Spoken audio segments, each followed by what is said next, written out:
అంబర్పేట నియోజకవర్గంలో నల్లకుంట డివిజన్లోని సత్యానగర్, రత్నానగర్, శివానగర్, ఇతర ప్రాంతాల్లోని బీఆర్ఎస్ అభ్యర్థి కాలేరు వెంకటేష్ పాదయాత్ర చేశారు.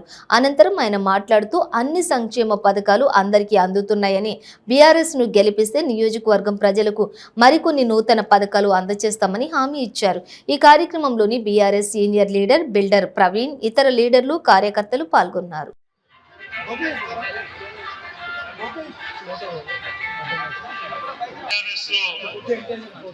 చేస్తూ ఉన్నారు.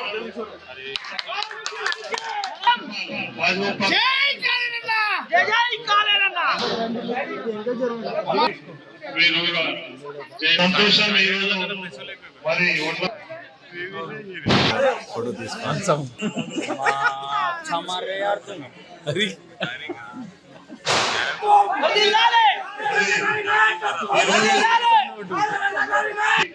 మన మధ్యనే కాబట్టి ఈ రోజు ఇప్పుడున్నటువంటి అభ్యర్థులు మరి ఎవరు మంచి ఆలోచనతో బిఎస్పీ నుంచి పనిచేసి సంజీవించారు. ఈ రోజు మరి కాలేరు వెంకటేష్ గారికి మద్దతు తెలుపుతూ మరి వారికి సంజీవన్న ఒక మంచి నిర్ణయం తీసుకుని అతను టీం మెంబర్స్ అందరికి కూడా ధన్యవాదాలు తెలుపుతున్నాను. స్నేహితులు చాలా మంది, ప్రతి లీడర్ కు, ప్రతి మహిళా లీడర్ కు నేను హృదయపూర్వకంగా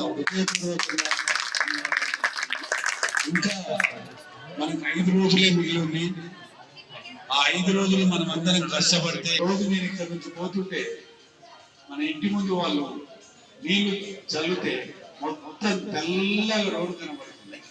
ఇక్కడ నుంచి మొత్తం ఈ గల్లీ అంతా, ఈ బస్సీ అంతా అన్ని కూడా తొందరనే మనం కంప్లీట్ చేసుకోవచ్చు. 30వ తారీఖు వరకు మనం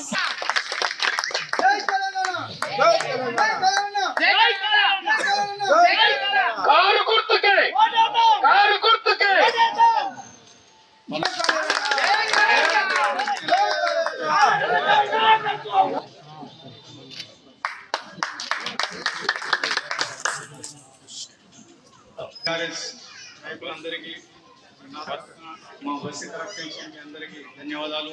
మరి ఈ రోజు అన్నగారు టైం ఇచ్చినందుకు. సరత్నాల్లో కూడా కొంతమంది పిల్లలు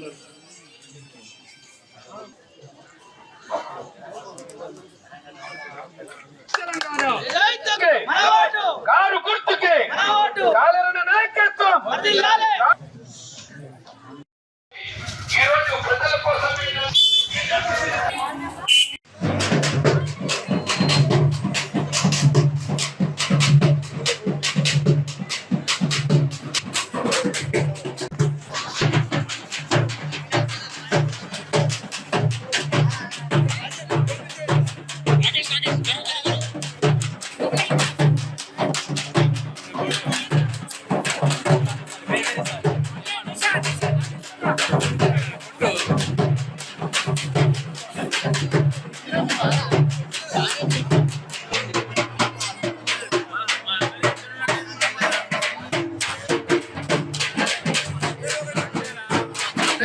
ఇస్తున్నాము కాబట్టి మీరు 2000 పని చేసుకోండి అని చెప్తారు. కాబట్టి మనం అన్యాయం అయిపోతాం. అన్యాయం కాకుండా ఉండాలంటే, మనం భద్రంగా ఉండాలంటే, మనం గౌరవంగా ఉండాలంటే, మన అమ్మమ్మలు బాగుండాలంటే మనకు 2000 రూపాయల పెన్షన్ క్రమంగా పెరగాలి. అయినప్పుడు ఏం చేయాలి? బీజేపీకి వేయద్దు, కాంగ్రెస్ వేయద్దు, ఓన్లీ కారు గుర్తుడే గుర్తుడు. 30 తారీఖు రోజు ఆ పార్టీలో ఎందరో మంది అభ్యర్థులు ఉన్నారు. అయినా కూడా ఇంకా దేశద్రోహ కేసు నడుస్తుండగా అటువంటి నిలబెట్టిండు. మనకు అవసరమా? మనకు అటువంటి వ్యక్తులు అవసరమా? కానీ రోజు రత్నానగర్ వాసులను గుండెల్లో పెట్టుకొని రోజు ఎవరికి ఆపదన్నా చూసుకునే వ్యక్తి, డబుల్ బెడ్రూమ్ ఇచ్చేటోళ్ళు, కళ్యాణ లక్ష్మి ఇచ్చేటోళ్ళు, షాదీ ముబారక్ ఇచ్చేటోళ్ళు, సీఎం రిలీఫ్ ఫండ్ ఇచ్చేటోళ్ళు, అటువంటి వ్యక్తులు కావాలా? దేశద్రోహులు కావాలా? భూ కబ్జా కేసులు ఉండేటోళ్ళు కావాలా? ఈ రోజు రత్నానగర్ వాసులకు ఒక విషయం చెప్తాను. ఎన్నో సంవత్సరాల నుంచి కిషన్ రెడ్డి 4 పర్యాయాలు మనం గెలిపిస్తే ఒక్క రోజు